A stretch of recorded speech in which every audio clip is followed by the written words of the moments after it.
vie est apparue sur la Terre il y a environ 4 milliards d'années. Elle a atteint depuis lors une perfection et une beauté étonnantes. Une merveilleuse planète pleine de diversité et de vie, dont le plus grand miracle est bien celui de l'amour.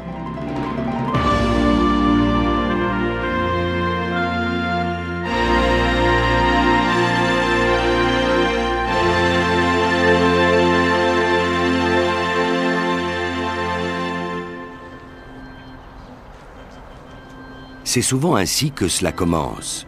Deux personnes décident de partager leur vie dans l'espoir de construire une famille. Et l'une des plus belles aventures de l'existence, c'est bien quand deux personnes deviennent trois. Depuis des millions d'années, les gènes humains sont transmis d'une génération à l'autre. Chez l'homme, le transport de ces gènes est assuré par les spermatozoïdes.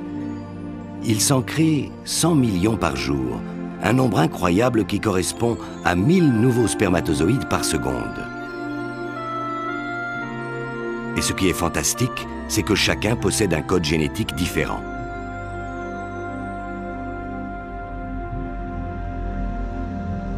Cette énorme production s'effectue dans les deux unités de fabrication du sperme chez l'homme, les testicules. Ils sont constitués de nombreux tubes hélicoïdaux minuscules. La longueur totale de ces tubes peut atteindre 800 mètres dans chacun des testicules. Et un spermatozoïde met 10 semaines à se développer.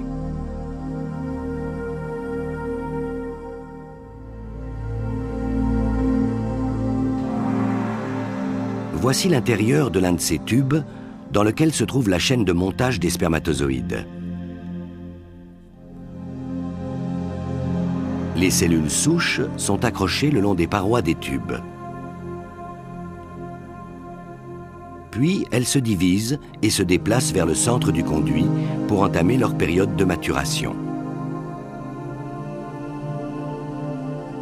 Au fil des semaines, ces cellules développent une tête, un col et une queue appelée flagelle.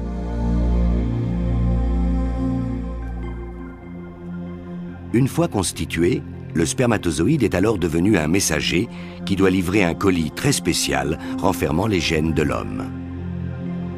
Pour réussir, le spermatozoïde, qui contient une moitié des chromosomes, doit toutefois d'abord rencontrer l'ovule de la femme qui renferme l'autre moitié et s'unir avec lui.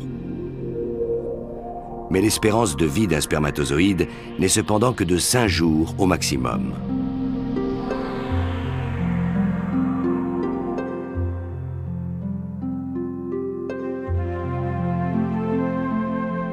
Le corps d'une femme a une approche un peu différente pour transmettre ses gènes. Le mécanisme de reproduction féminin est en effet consacré à la qualité plutôt qu'à la quantité.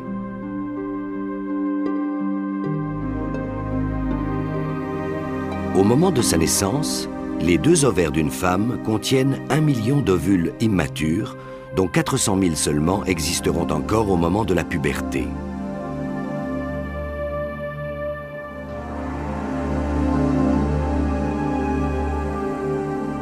Mais de ce nombre, un seul œuf parviendra chaque mois à maturation au cours de sa période de fertilité, c'est-à-dire environ 400 au cours de la vie d'une femme.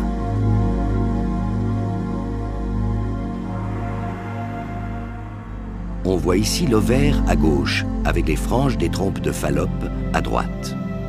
Lorsqu'il est prêt, le follicule se déplace vers le bord de l'ovaire, où il va se remplir de liquide, la pression augmente, et c'est la rupture.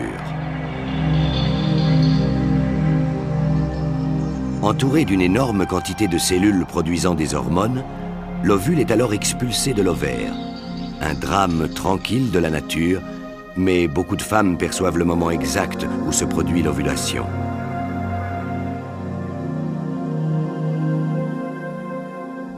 Des milliers de cellules nutritives accompagnent l'ovule pour lui fournir de la nourriture pendant les quelques jours de sa vie.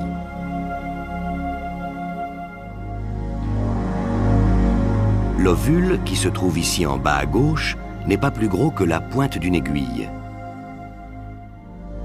Les franges très souples des trompes de Fallope tente de capturer l'ovule. Et celui-ci disparaît alors dans la trompe en compagnie des cellules nutritives pour entamer son voyage vers l'utérus.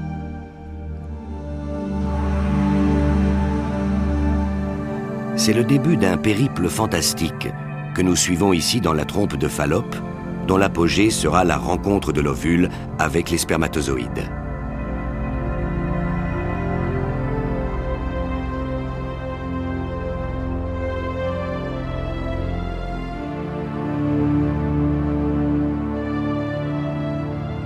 En réalité, le voyage dure un peu plus de 4 jours, même si les trompes ne mesurent que 15 cm.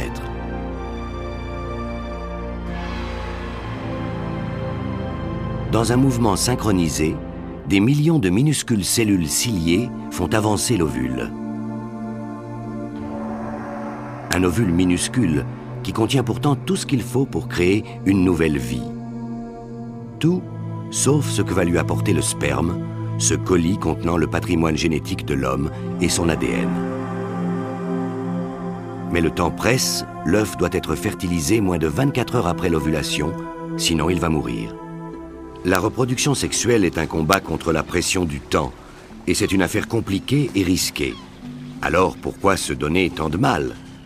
D'abord, vous devez trouver quelqu'un que vous aimez bien et qui vous aime bien.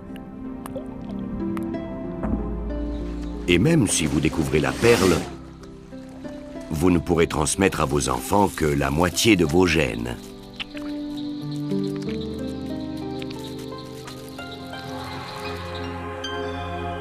Les toutes premières formes de vie, comme ces bactéries, ne se donnaient pas tant de mal. Elles se reproduisaient sans sexe, tout simplement en se clonant.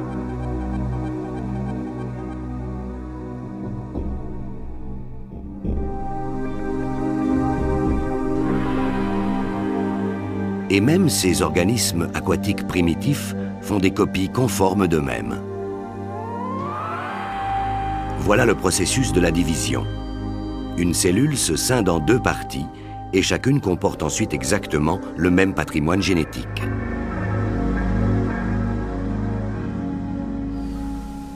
En fait, nous ne savons pas comment l'évolution a créé les sexes, mais nous savons pourquoi.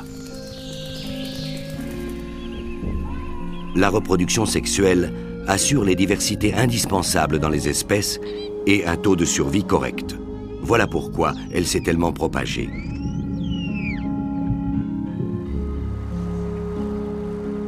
La reproduction sexuelle semble exiger l'observation de rites dont les variations sont infinies. Chaque espèce a en effet sa propre méthode. Les animaux, aussi bien que les humains. Le flirt est un stratagème très ancien en matière de reproduction. Et les regards, tout comme les sourires, tiennent une place importante dans le rituel des humains. Et comme on dit, il faut que le courant passe pour que ça marche.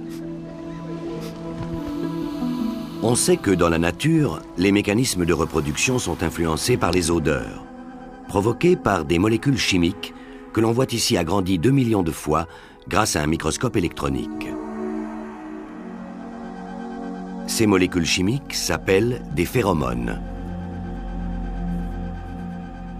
Certains scientifiques pensent d'ailleurs qu'elles ont aussi une influence sur la sexualité des humains. Il existe en effet un organe sensitif particulier qui enregistre les signaux de la phéromone et les transmet au cerveau. Il se trouve au fond du nez.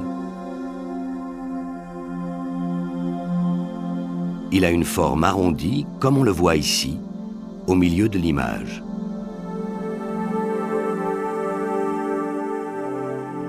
Toucher et reconnaître l'odeur de l'être que l'on aime est souvent une expérience chaleureuse. Le corps du bien-aimé ruisselle littéralement de produits chimiques, dont certains ressemblent fortement à des amphétamines et créent ainsi une excitation naturelle.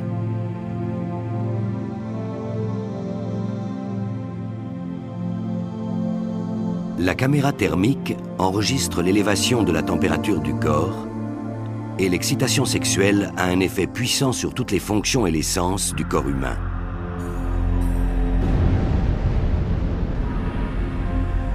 Une caméra thermique observe ici comment les parties froides, en bleu, virent au vert pour devenir ensuite très rouges quand le sang afflue dans les tissus spongieux du pénis. Des substances spéciales indiquent en effet aux vaisseaux sanguins qu'ils doivent se détendre et laisser passer le sang. Dans les testicules, la température, ici en bleu, est toujours inférieure de quelques degrés à celle du reste du corps. Et c'est ici que des millions de spermatozoïdes se préparent à leur long voyage. À un signal donné par le système nerveux, une série de contractions musculaires va éjecter l'immense armada. Le sperme commence par emprunter le canal déférent, un conduit d'environ 40 cm formant une boucle à l'intérieur du corps. L'éjaculation est ensuite le résultat d'une succession de phénomènes physiques et psychologiques très compliqués qui exigent la coopération de plusieurs glandes dans un ordre précis et à un moment très précis. Nous sommes maintenant dans l'urètre, le tunnel par lequel l'armada va passer, juste avant que 500 millions de spermatozoïdes arrivent dans le vagin de la femme.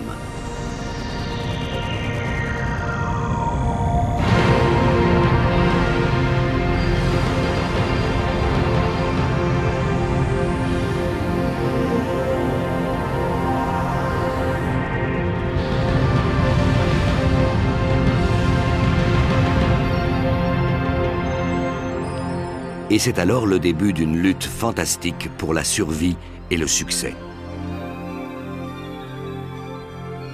Car pour protéger la femme des infections extérieures, le vagin contient une matière acide qui est aussi meurtrière pour les spermatozoïdes, à tel point que 20% d'entre eux vont périr presque instantanément. Beaucoup sont déformés, d'autres ont 2 flagelles. On estime qu'environ 40% des spermatozoïdes d'un homme en bonne santé ne pourront pas accomplir leur mission. Mais ceux qui sont robustes progressent et il n'y a qu'une seule issue qui passe par le col de l'utérus.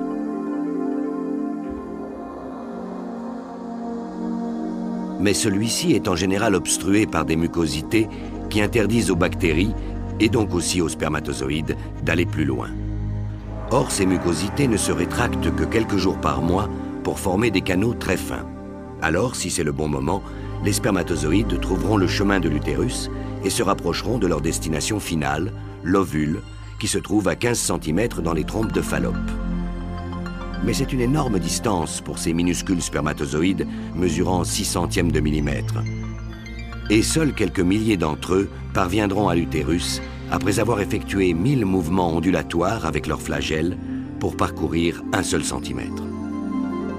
Ce sont toutefois d'excellents nageurs et le groupe de tête atteindra les trompes de Fallope en moins de 30 minutes.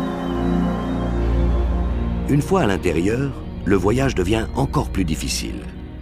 Les spermatozoïdes doivent maintenant nager contre le courant provoqué par les franges qui tentent de faire avancer l'ovule. Et si une ovulation ne s'est pas produite récemment, c'est ici qu'ils devront attendre le passage d'un œuf. Mais leur espérance de vie n'est que de 5 jours. Leur maturation s'est en effet poursuivie tout au long du voyage et ils sont maintenant prêts pour la conception.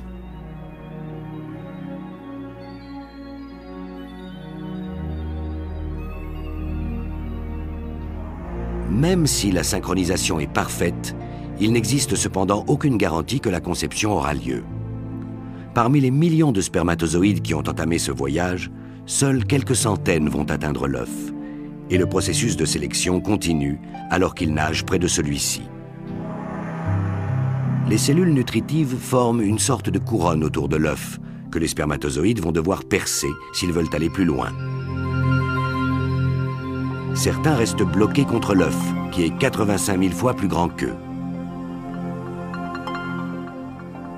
Mais d'autres coopèrent avec énergie pour dissoudre les cellules à l'aide des enzymes spéciales qu'ils ont dans leur tête. Et quelques-uns seulement parmi les plus dynamiques parviendront enfin à destination après un total de plus de 20 000 mouvements ondulatoires. Mais il reste encore un obstacle. La surface extérieure de l'œuf est dure Mais bien heureusement, elle sait reconnaître un spermatozoïde. Alors les protéines de l'œuf s'unissent avec celles du nouvel arrivant. La tête du spermatozoïde va maintenant subir une transformation radicale. Son capuchon commence à se briser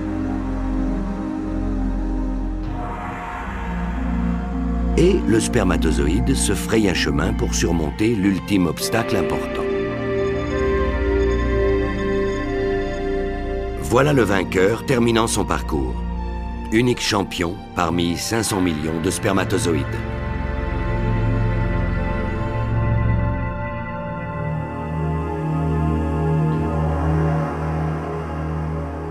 Immédiatement, une réaction chimique modifie la surface de l'ovule et ferme l'accès derrière le spermatozoïde. Car si un second parvenait à entrer, il y aurait alors trop de chromosomes dans la cellule et ce serait un désastre. Une fois que le spermatozoïde est dans l'œuf, son flagelle ne lui sert plus à rien et il se sépare alors de la tête, dont le précieux contenu est maintenant apparent.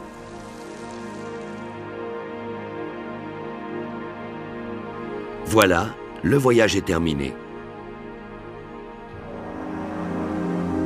Et le vainqueur peut enfin livrer son bagage génétique.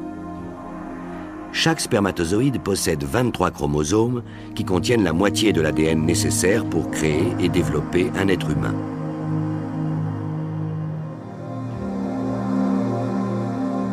Et à l'intérieur de chaque chromosome se trouvent les grappes de gènes contenant la moitié de l'ADN du père, dont on voit ici les filaments qui sont agrandis quelques centaines de milliers de fois.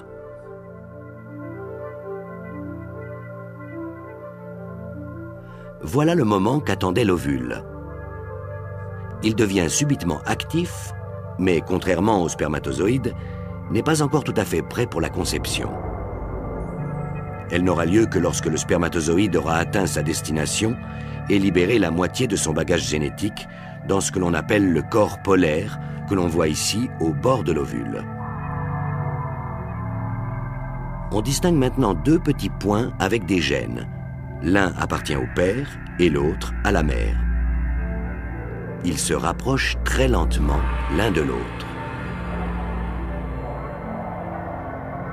Leur union est un processus extrêmement délicat. À la plus petite erreur, l'embryon pourrait mourir ou développer un fœtus déformé. En fait, près de la moitié des conceptions échouent. Mais nous assistons ici à l'aboutissement d'une union parfaite.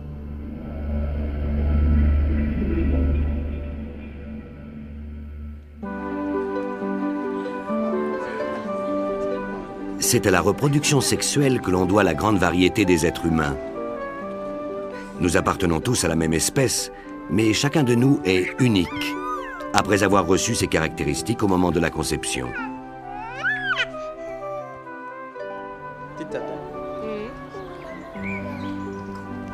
Il a le nez de sa mère et la couleur des cheveux, qu'elle a elle-même hérité de son père.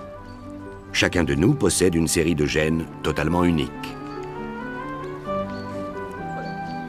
Il existe quand même quelques exceptions, comme les vrais jumeaux par exemple, qui ont un ADN identique, la copie de leur visage et de leur corps ayant été formés plus tard. Un processus de développement qui a débuté lors de la conception. L'ovule contient maintenant toutes les informations nécessaires pour créer un être humain. Mais il lui faut encore d'autres éléments, c'est-à-dire d'autres cellules, pour permettre le développement des bras, des jambes et du cerveau. L'œuf doit alors se diviser, et les chromosomes vont créer des copies conformes d'eux-mêmes. Les deux séries de chromosomes se séparent et une membrane se développe entre eux.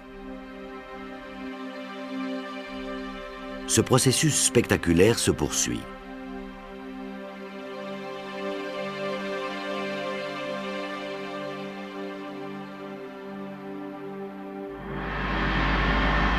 Chacune de ces cellules pourrait très bien devenir un être humain, car elles n'ont pas encore eu le temps de se spécialiser. 4 cellules se transforment en 8, qui deviennent 16.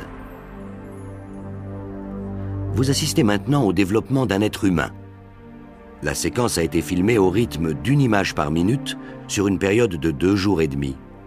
Et les images sont agrandies 2000 fois.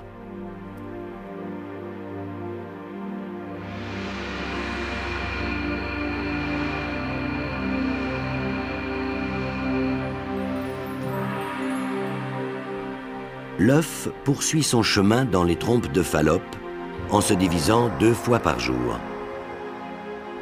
Mais il ne grandit pas, au contraire, il se scinde en parties qui deviennent de plus en plus petites.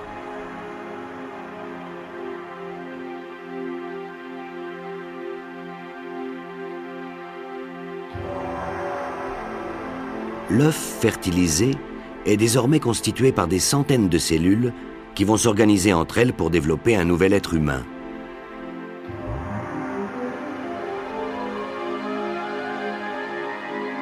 Environ 4 jours après la conception, l'œuf achève son voyage dans les trompes. Il arrive dans l'utérus. Nous sommes maintenant dans l'utérus, où le petit œuf vient d'arriver par l'ouverture claire située en haut à droite.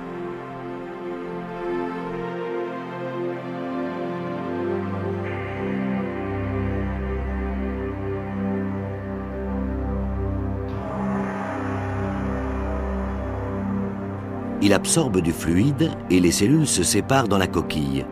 Certaines forment une mince paroi extérieure, alors que d'autres s'agglutinent en une petite masse noire qui va devenir le bébé. Et les cellules de la paroi extérieure vont-elles se transformer en placenta.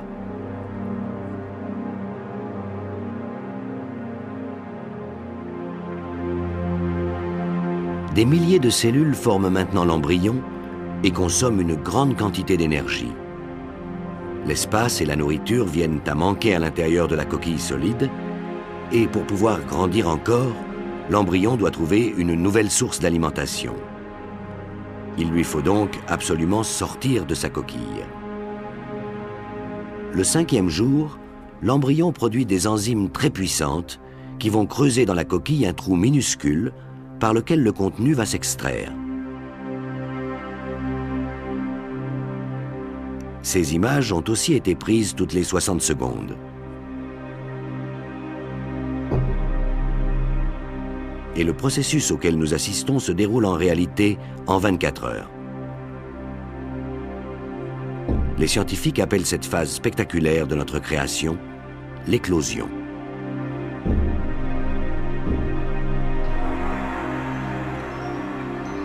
Ce n'est rien de moins que la première naissance de l'être humain dont le développement a débuté. Et il n'y en aura pas d'autre avant 9 mois. Le processus n'avait jamais été filmé intégralement auparavant. Vous voyez les éléments, grossis près de 2000 fois, qui vont servir à façonner un nouvel être humain.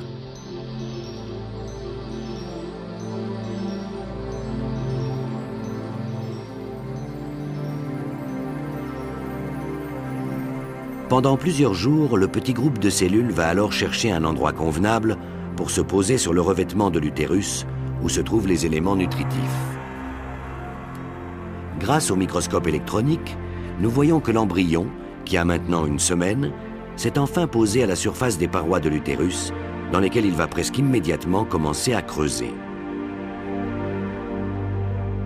En écartant les tissus, les cellules de l'embryon atteignent les éléments nutritifs, une sorte de lait utérin, et de l'oxygène peut maintenant pénétrer dans l'embryon. Ce que l'on appelle le processus de différenciation des cellules a déjà commencé. Certaines cellules savent qu'elles vont former l'embryon et d'autres que leur tâche consiste à créer le placenta.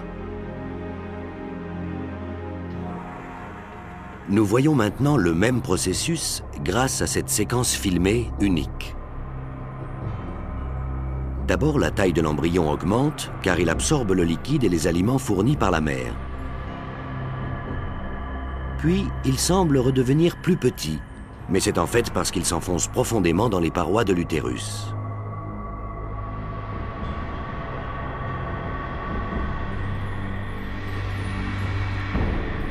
Il va d'ailleurs totalement y disparaître quelques jours plus tard, alors qu'il mesure environ 1 mm. Voici la phase suivante du développement. La partie supérieure de l'embryon devient la poche fœtale et la partie inférieure se transforme en une réserve d'aliments qui disparaîtra plus tard. Le petit disque situé entre les deux va accomplir une fantastique métamorphose. Il va s'allonger pendant 5 jours et changer de forme. Cette animation nous montre le bord qui se plie et va toucher la partie inférieure. C'est l'amorce de tous les organes physiques, comme par exemple le cœur et le foie. Un sillon se développe alors sur la couche supérieure de cellules pour former un conduit, l'ébauche du système nerveux et du cerveau. Pendant ce temps, une autre couche de cellules se regroupe en éléments qui vont constituer le squelette et le système musculaire. Et beaucoup de personnes estiment que la vie humaine commence juste à ce moment-là, au terme de la formation de ce disque tridermique. 3 semaines se sont écoulées depuis la conception. Voici en haut de l'écran l'ébauche d'un cerveau, dont les 2 moitiés ont pris cet aspect quelques jours plus tard. Il s'agit toujours du même embryon, mais vu au microscope électronique. Les 2 moitiés du cerveau vont se refermer dans 2 ou 3 jours. Et lorsque le bébé naîtra, son cerveau contiendra le nombre incroyable de 10 milliards de cellules nerveuses. Certains estiment que cet énorme cerveau est l'arme secrète de l'espèce humaine qui nous différencie de toutes les autres formes de vie sur Terre.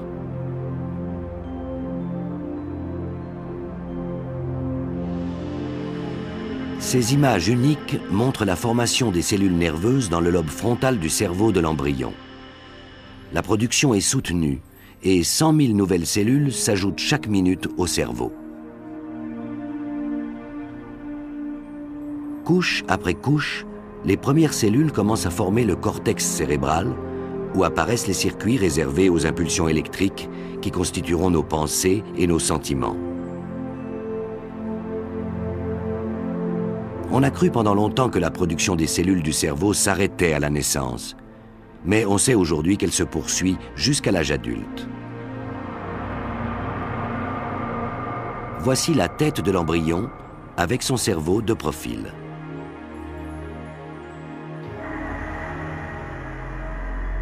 Filmé alors qu'il repose dans l'utérus avec des parties du placenta, le bébé a maintenant 24 jours.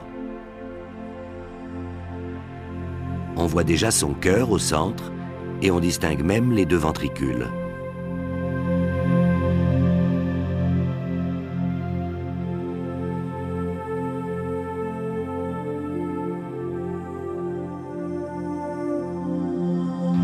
Il existe à l'intérieur de l'embryon un groupe de cellules étonnantes que l'on a appelées les cellules souches. Ce sont elles qui constituent la base de la spécialisation des cellules destinées au développement des divers organes. On ne sait d'ailleurs toujours pas comment un œuf fertilisé est capable de se transformer en cellules complètement différentes. À un signal donné, au centre de la cellule souche, ou près de celui-ci, apparaissent des cellules graisseuses. C'est la réserve d'énergie du corps. Ou des cellules conjonctives qui guérissent nos blessures. Ou d'autres encore qui vont créer le cartilage du corps humain. Ici, les cellules souches ont entrepris de développer l'appareil circulatoire de l'embryon. Les cellules endothéliales commencent d'abord par entrer en contact grâce à de petits appendices. Et voilà une vue d'ensemble de ce processus. Ce que nous allons voir maintenant est un vrai miracle de la nature. Les cellules qui sont programmées pour produire les vaisseaux sanguins du corps s'unissent les unes aux autres pour constituer une longue formation cohésive. Les premiers vaisseaux de l'embryon sont maintenant en cours de formation. Et on se demande vraiment comment ces cellules ont su que leur mission était de créer les vaisseaux sanguins. Et comment elles font pour s'attacher les unes aux autres? Eh bien, ce sont des questions auxquelles des scientifiques du monde entier cherchent toujours des réponses.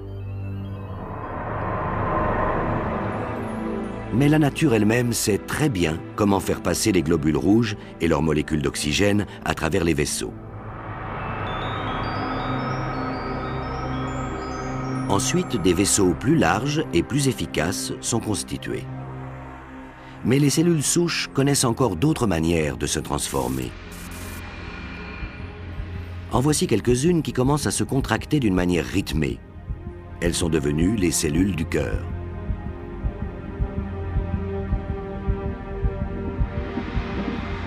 Nous voyons ici le cœur d'un futur être humain commencer à battre. Quant à ces cellules musculaires, elles apparaîtront à un stade ultérieur du développement du cœur.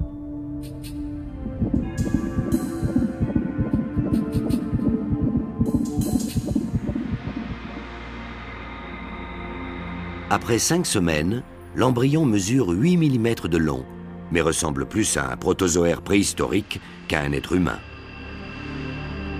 La minuscule colonne vertébrale s'enroule comme une petite queue, un rappel de l'évolution de l'espèce humaine au cours des millions d'années.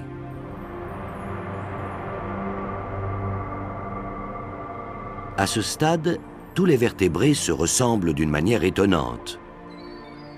Qu'il s'agisse d'un oiseau, comme ici, ou d'un cochon, ou d'un être humain. L'embryon a maintenant 5 semaines et flotte dans sa poche comme s'il était en apesanteur. Et le voici quelques jours plus tard.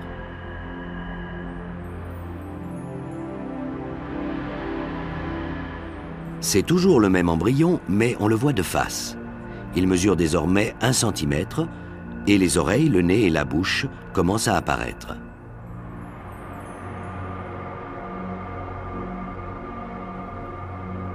Des deux côtés du petit embryon, on distingue aussi l'amorce des bras qui rappellent des petites pagaies.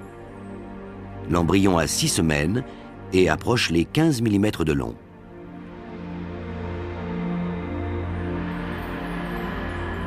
Et ceci sera bientôt un bras. Un groupe de cellules spéciales a reçu l'instruction de créer une main.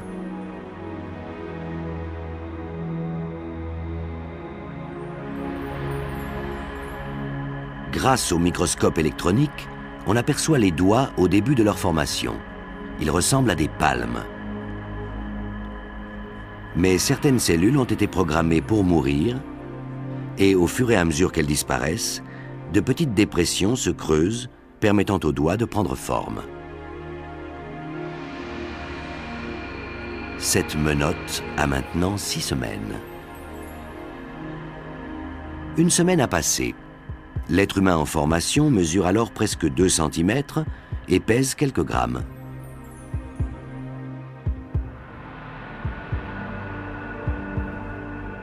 Nous sommes à nouveau à l'extrémité inférieure de l'embryon où ce petit bourgeon proche de la queue va se transformer en jambe.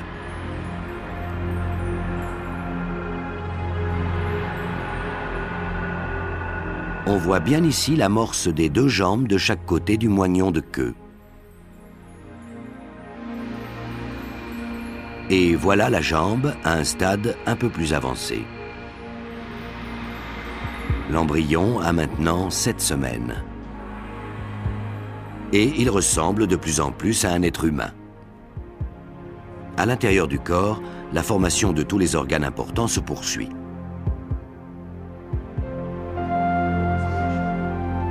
La mère doit nourrir son bébé presque depuis le début de la grossesse, et son corps lui indique clairement qu'elle doit manger davantage.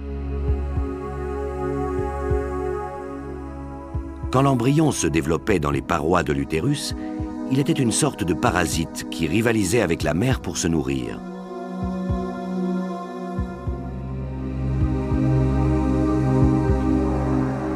Mais il a désormais 9 semaines et est devenu en 60 jours, à partir d'une unique cellule, un fœtus qui en compte maintenant des millions. Ce qui ne l'empêche pas d'être toujours très petit avec ses 4 cm et son poids de 12 grammes seulement. Le fœtus reçoit maintenant sa nourriture grâce à un système compliqué qui s'appelle le placenta et que l'on voit ici en bas de l'image. Il s'agit d'une vaste zone de contact entre la mère et l'enfant.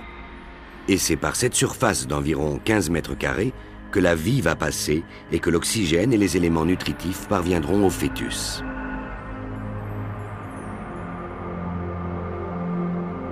Ici, en bas, la partie plus claire fait partie du fœtus qui a pénétré les vaisseaux sanguins de la mère à l'aide de milliers de petites saillies filiformes. Et ce sont les globules de la mère que nous voyons flotter autour de la partie fœtale du placenta.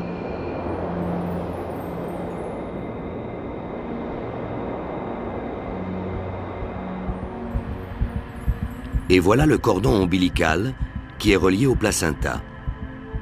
Il s'agit d'un élément de sécurité ingénieux, évitant que le sang de l'enfant se mélange à celui de la mère et reçoive ainsi des substances nocives.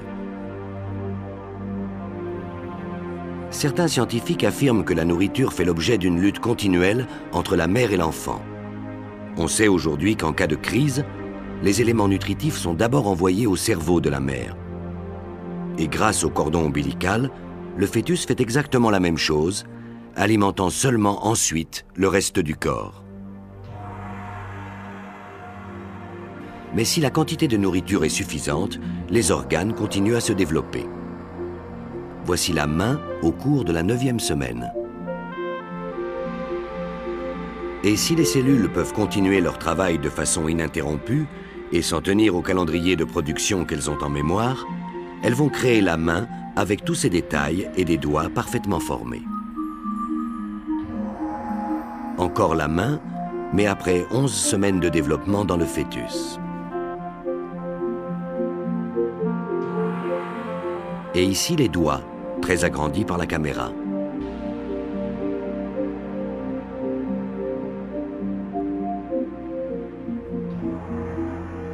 À la 12e semaine, on distingue déjà les os des 2 mains et des bras.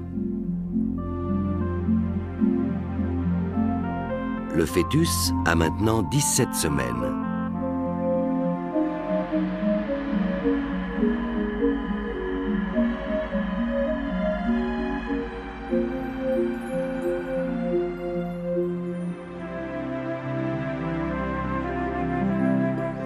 Et voici le stade de formation des pieds au cours de la 9e semaine.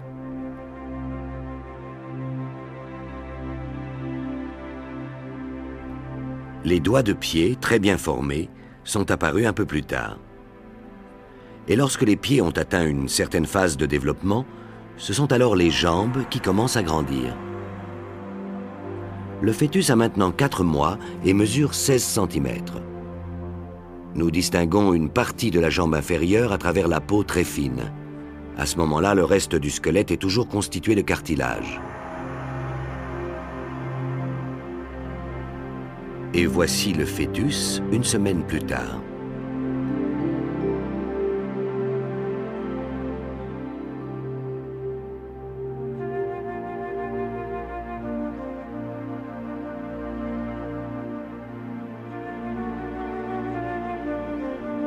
Les premiers poils font leur apparition vers le 3e mois et vont peu à peu recouvrir la totalité du corps.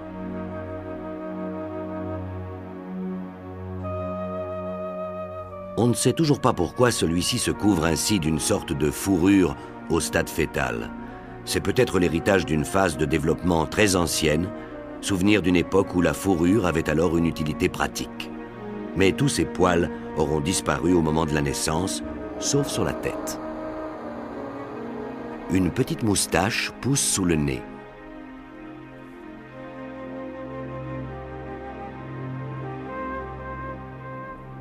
Alors qu'à gauche, on distingue une main et à droite, un œil avec son sourcil.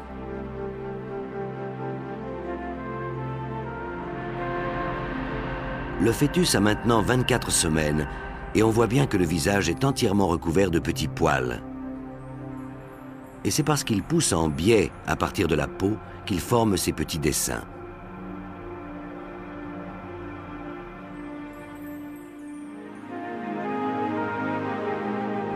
Voilà l'œil, il a 4 semaines et a été formé à partir des mêmes cellules que celles qui ont créé la peau.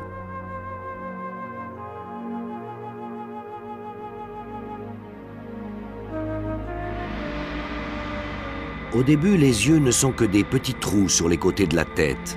et au centre de celle-ci, la bouche et le nez ne forment pour l'instant qu'une seule cavité.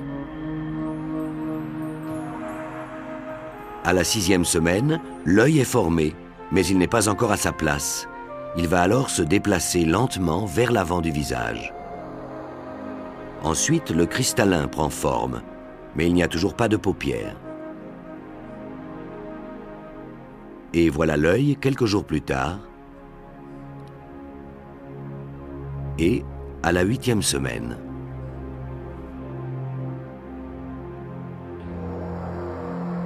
Plus tard, les yeux seront recouverts par les paupières qui resteront fermées, ce qui n'est en fait pas grave, car il n'y a vraiment pas grand-chose à voir. Les yeux vont demeurer fermés pendant 3 mois, et en même temps que la vue, le sens de l'ouïe se développe également. L'oreille externe existe déjà depuis la 5e semaine, et la partie interne a été formée peu après. Mais elle n'est pas encore reliée au cerveau et ne fonctionne donc pas. Ce n'est que vers le milieu du 4e mois que le fœtus commence à percevoir son environnement. Par exemple, les bruits intestinaux de sa mère, le sang qui coule dans les veines et les battements du cœur.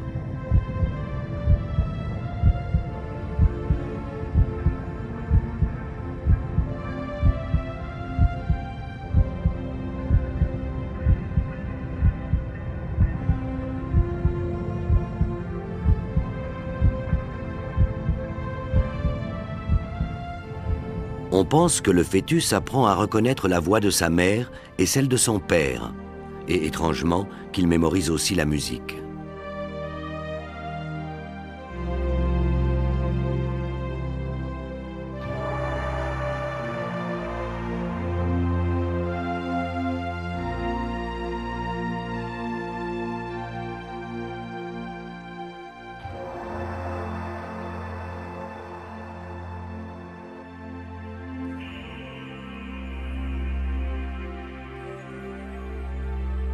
Les scientifiques estiment désormais que le développement du cerveau du fœtus peut être stimulé depuis l'extérieur et que l'on peut entraîner ces cellules de la même manière que celle des muscles.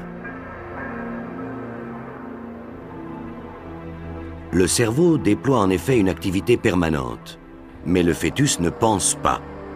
À quoi penserait-il d'ailleurs? En revanche, il est possible qu'il rêve, car on a relevé des mouvements rapides de ses yeux qui sont similaires à ceux que nous faisons nous-mêmes en rêvant. Alors, il rêve peut-être à la voix de sa mère ou à la musique qu'il vient d'entendre. Ou peut-être qu'il rêve de nourriture en suçant son pouce. Un grand nombre d'éléments font aujourd'hui penser que le bébé qui n'est pas encore né est beaucoup plus conscient et développé qu'on ne l'imaginait. Il s'est par exemple préparé très tôt et d'une manière remarquable au processus de la reproduction, dont il ne fera pourtant usage que dans quelques décennies. À 8 semaines, la partie externe des organes génitaux des garçons et des filles est quasiment identique. Ceci est donc peut-être une fille. Mais malgré la ressemblance, les deux sexes ont suivi une évolution totalement différente. Dès le début de la phase fœtale, les ovaires féminins produisent un nombre énorme d'ovules immatures, et chaque ovaire en contiendra 2 millions au moment de la naissance. Même chose chez le fœtus masculin, dont les testicules produisent des spermatozoïdes immatures en grande quantité. Le processus d'évolution prévoit ainsi très tôt de faire en sorte que la reproduction soit assurée. Fille ou garçon? Tout a été décidé dès le début en fonction de la composition génétique, c'est-à-dire des chromosomes. Si les gènes du père ont prédominé, une grande quantité d'hormones mâles, la testostérone, a été produite. Et le résultat sera donc un garçon.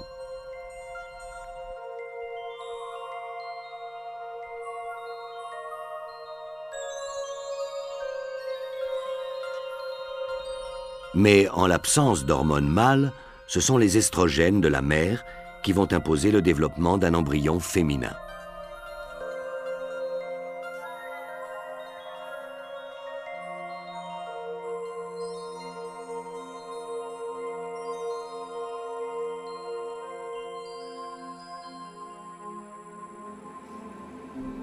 Et même si les parents savent souvent aujourd'hui que le bébé attendu est une fille ou un garçon, celui-ci demeure toujours un mystère et leur est encore étranger. Mais les parents peuvent pourtant déjà découvrir leur enfant grâce aux ultrasons. À l'intérieur, celui-ci n'arrête pas de bouger. Il est ici sur le dos avec sa tête à gauche. On distingue clairement la colonne vertébrale en bas de l'image et le corps du bébé qui fait des sauts. Et voilà le petit cœur qui bat, ici au centre de l'image. Il existe maintenant des techniques qui permettent de suivre le développement dans le ventre de la mère au fur et à mesure que celui-ci prend du volume pendant la grossesse. Ici, à 6 mois, et là, vers la fin de la grossesse. L'une de ces méthodes consiste à relier l'appareil à ultrasons à un puissant ordinateur, ce qui permet, grâce à une prise de vue en accéléré, de découvrir ces images d'un fœtus heureux et plein d'énergie. Un fœtus qui semble s'entraîner à faire des mouvements avec ses mains, comme s'il voulait communiquer par signes. Ici son dos, un bras et la tête. En ce moment, l'activité est plutôt intense, avec des battements de mains devant la bouche et un œil qui semble nous regarder fixement.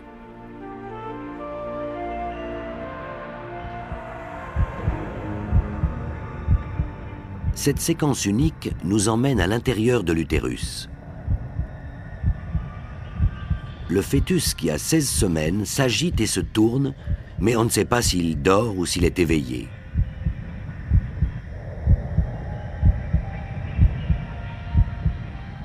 Les narines sont obstruées par du mucus. On distingue aussi le long cordon ombilical entre le placenta et le fœtus.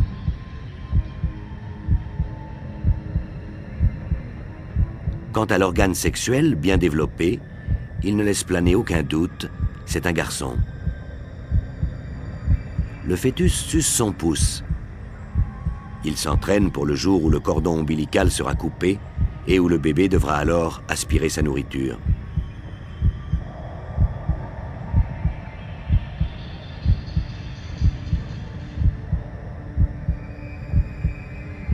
Pour exercer son appareil digestif avant la naissance, le fœtus avale de grandes quantités de liquide amniotique, composé principalement de sa propre urine. Il fait aussi des mouvements respiratoires, inhalant toujours du fluide amniotique pour que ses poumons se développent normalement.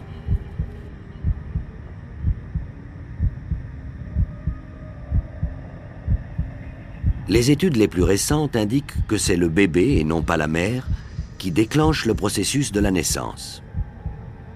Il semble que le fœtus se manifeste quand il est prêt. C'est son cerveau qui envoie un signal qui va déclencher une activité hormonale, provoquant ainsi le début des contractions de l'utérus. Nous approchons de la fin de la grossesse. Cette image, prise à l'aide d'une caméra magnétique, montre que le fœtus a mis sa tête en bas contre le placenta. Il est vrai que la place commence à manquer.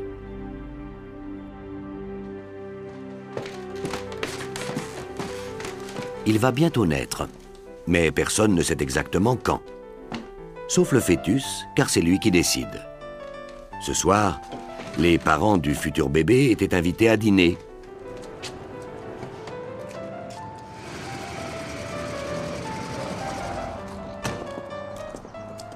Mais leur bébé avait d'autres projets.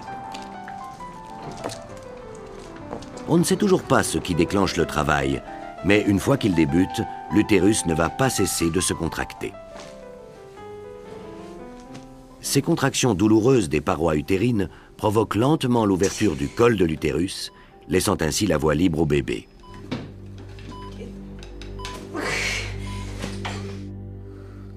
And here a new contraction. Now the head will come out. Come on, push. The babysitter's coming up. Push. Yeah. La naissance est un choc pour le nouveau venu. Il fait froid, c'est bruyant et la lumière est aveuglante. Et en plus, il faut maintenant respirer de l'air au lieu de liquide. L'une des choses probablement les plus difficiles de toute la vie. Mais le bébé s'adapte d'une manière étonnamment rapide. Et la proximité des parents est importante car il connaît déjà leur voix.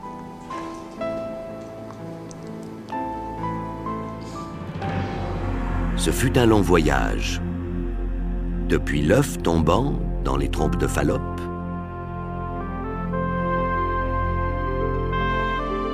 en passant par le moment où les cellules sont sorties de la coquille, jusqu'à cette minuscule créature préhistorique avec une queue, pour obtenir enfin cette créature humaine.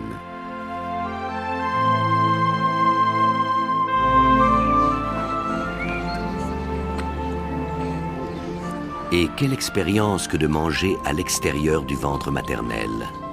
C'est ce que nous voyons ici depuis un angle entièrement nouveau, l'objectif se trouvant en effet à l'intérieur même de la bouche de l'enfant, où s'activent la langue et les lèvres.